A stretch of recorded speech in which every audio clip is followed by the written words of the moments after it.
இயல் 3 எந்திர உலகம். அறிவியல் ஆத்திச்சூடி. ஆத்திச்சூடி என்பது அகரவரிசையில் அறிவுரைகளை சொல்லும் இலக்கியம். ஔவையின் ஆத்திச்சூடியை நாம் அறிவோம். பாரதியார் புதிய ஆத்திச்சூடி என்று காலத்திற்கேற்ப அறிவுரைகளை கூறினார்.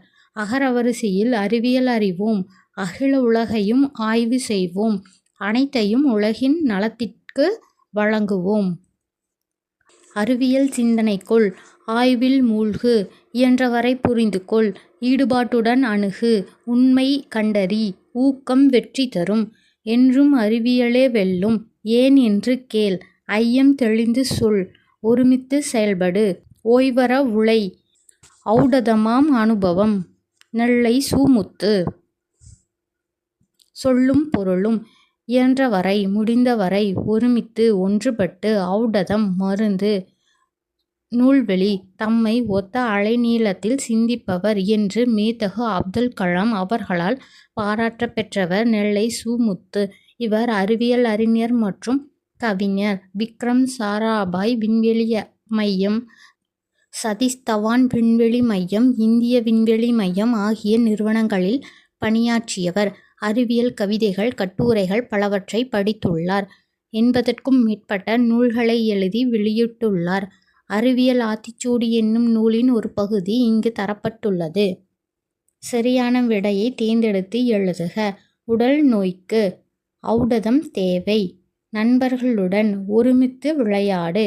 கண்டறி என்னும் சொல்லை பிரித்து எழுத கிடைப்பது கண்டு கூட்டல் அறி. ஓய்வற என்னும் சொல்லை பிரித்து எழுத கிடைப்பது ஓய்வு கூட்டல் அற. ஏன் கூட்டல் என்று என்பதை சேர்த்து எழுத கிடைக்கும் சொல் ஏனென்று. ஔடதம் கூட்டல் ஆம் என்பதனை சேர்த்து எழுத கிடைக்கும் சொல் ஔடதமாம். எதிர் சொற்களை பொருத்துக. அணுகு, விலகு, ஐயம், தெளிவு, ஊக்கம், சோர்வு, உண்மை, பொய்மை. அறிவியலால் ஆள்வோம். அறிவியல் ஆய்வுக்கு எல்லை இல்லை. மண்ணில், விண்ணில், கடலில், காற்றில் என எங்கும் ஆய்வுகள் நிகழ்கின்றன. மனிதனின் நகலாக எந்திர மனிதனை மனிதரே படைக்கின்றனர். மனித உடலின் பாகங்களையும் இயந்திரத்தின் பாகங்கள் போல் மாற்றுகின்றனர். கோள்கள் இனி நமக்கு தொலைவு இல்லை. நேற்றைய மனிதன் நினைத்து பார்க்காத பலவற்றை இன்றைய மனிதன் நிகழ்த்தி காட்டுகிறான். இன்றைய மனிதனின் கனவுகளை நாளை நாம் நனவாக்குவோம் வாருங்கள். ஆழக்கடலின் அடியில் மூழ்கி ஆய்வுகள் செய்து பார்க்கின்றான். நீலவானின் மேலே பறந்து நிலவில் வாழ நினைக்கின்றான். செயற்கைக்கோளை விண்ணில் ஏவி செய்தி தொடர்பில் சிறக்கின்றான். இயற்கை வளமும் புயலும் மழையும் எங்கே என்று உரைக்கின்றான். எலும்பும் தசையும் இல்லாது இயங்கும் எந்திர மனிதனை படைக்கின்றான். இணைய வலையால் உலகம் முழுவையும் உள்ளங்கையில் கொடுக்கின்றான். உறுப்பை மாற்றும் மருத்துவம் கண்டு உடலும் உயிரும் காக்கின்றான். அணுவை பிழைத்து ஆற்றலை எடுத்து அனைத்தும் செய்து பார்க்கின்றான். நாளை மனிதன் கோள்களில் எல்லாம் நகரம் அமைத்து வாழ்ந்திடுவான். வேலை தோறும் பயணம் செய்ய விண்வெளி பாதை அமைத்திடுவான். பாடநூல் ஆசிரியர் குழு. பாடலின் பொருள். மனிதன் ஆழ்கடலுக்கு உள்ளேயும் சென்று ஆய்வுகள் செய்கின்றான். நீல வானத்தின் மேலே பறந்து நிலவில் சென்றும் வாழ நினைக்கின்றான். வானத்தில் செலுத்தப்படும் செயற்கைக்கோள்கள் உதவியுடன் செய்தி தொடர்பில் சிறந்துள்ளான்.